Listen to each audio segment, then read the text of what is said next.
Here's problem 24 from the 2024 AMC 8. Jean made stained glass art shaped like two mountains.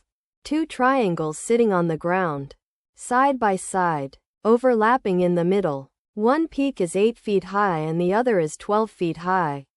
Each peak is a right angle, 90 degrees, and the straight sides make 45-degree angles with the ground.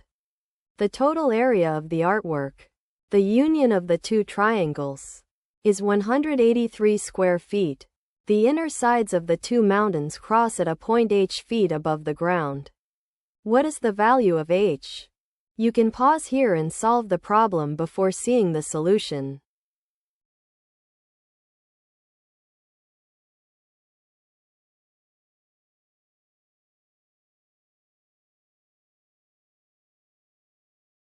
Each mountain is a triangle sitting on the ground.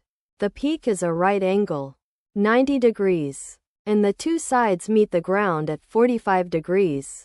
That makes each mountain a right isosceles triangle. A right isosceles triangle whose peak height is p has a base of 2p. So its area is 1/2 times 2p times p, which is p squared. So the 12-foot mountain has area 12 squared, which is 144. And the 8-foot mountain has area 8 squared, which is 64. The two mountains overlap in the middle, where their inner sides cross. They form a small right isosceles triangle down in the valley, with its peak sitting h feet above the ground. By the same rule, its area is h squared. The artwork is the union of the two triangles. The two areas added together, minus the overlap we counted twice. 144 plus 64 is 208. So 208 minus the overlap equals 183. Which means the overlap is 25. Since the overlap is h squared equals 25.